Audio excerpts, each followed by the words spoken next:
What if you were born underwater, with no legs, and then, halfway through your childhood, your body completely changed?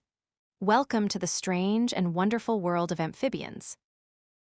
Hello, my friend. Today we are going to meet some of the most surprising animals on Earth, the amphibians. The word amphibian comes from an old Greek word that means two lives. And that is the perfect name for them, because they really do live two lives, one in the water and one on land. Here is how it works. A mama frog lays her eggs in a pond. Hundreds of soft, jelly-like eggs all floating in a clump. Inside each egg, a tiny baby grows, and when it hatches, it does not look like a frog at all. It looks like a little fish. A baby frog is called a tadpole. A tadpole has no legs. It has a long tail for swimming. It breathes underwater through gills, just like a fish, and it eats tiny green plants in the pond all day long. But then, something magical starts to happen. The tadpole grows little back legs, then front legs, its mouth gets wider. Its tail starts to shrink. Its gills slowly turn into lungs, and one day that tadpole, who is a little fish, climbs out of the water, as a frog. That whole big change has a name. It is called metamorphosis, and amphibians are masters of it. So what makes an animal an amphibian? 3 things. They start their lives in the water, they are cold-blooded like reptiles, and they have skin that is smooth and soft and damp. No scales, no fur, just skin. And here is something amazing: amphibians can actually breathe through their skin. As long as their skin stays wet, oxygen can pass right through it into their bodies. They have lungs too, but the skin helps, which is why you almost never see a frog far from water. If a frog dries out, it cannot breathe. There are 3 big groups of amphibians: the frogs and toads, the salamanders and newts, and one really strange group called caecilians. Caecilians look like long, fat, slimy worms. They have no legs. They live underground. Almost nobody has ever seen one. We're not going to talk about them much today. They are amphibia's biggest secret. Okay, let's meet some.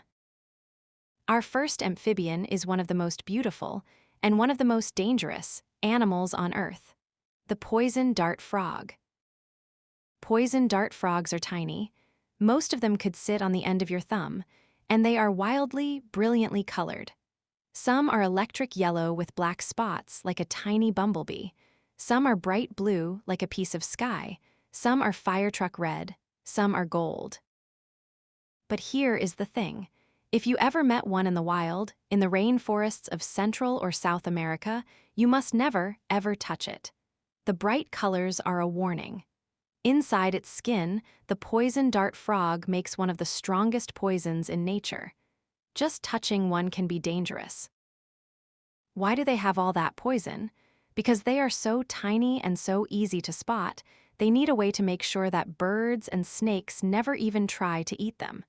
So they look as bright and as dangerous as possible, all the time. The colors mean, stay away. I am not lunch. In nature, when an animal has very bright colors, it is almost always saying something. Sometimes, I am pretty, please be my friend. But often, like the poison dart frog, it is saying, I am dangerous. Do not touch me. Bright colors are a language. Now, let me tell you about an amphibian that broke another rule: the axolotl. The axolotl lives in just one lake, in just one country, Mexico, and the axolotl never grows up. Remember how I told you that a tadpole grows legs, loses its tail, climbs out of the water, and becomes a frog? Well, the axolotl is like a tadpole that just refuses to change. It keeps its little tail fin.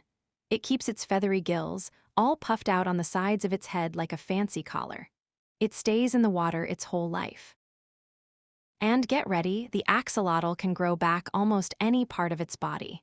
If it loses a leg, it grows a new leg, with bones and muscles and toes and skin. If it loses a piece of its heart, it grows a new piece of its heart. If part of its brain gets hurt, it grows a new part of its brain. Scientists are studying axolotls right now, trying to learn how they do this. Imagine if humans could regrow a finger or a leg. Just imagine. The axolotl already knows the secret.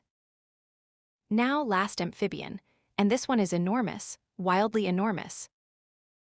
The Chinese giant salamander. Most salamanders are small, smaller than your hand. They scurry under wet leaves and hide in damp logs. But the Chinese giant salamander grows almost 6 feet long. That is as long as a tall grown-up.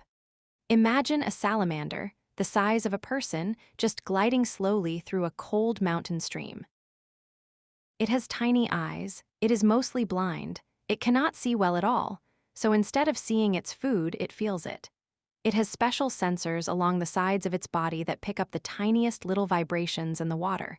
When a fish swims by, even a small one, the giant salamander feels it. And it slowly turns. And it opens its huge mouth. And it sucks the fish right in.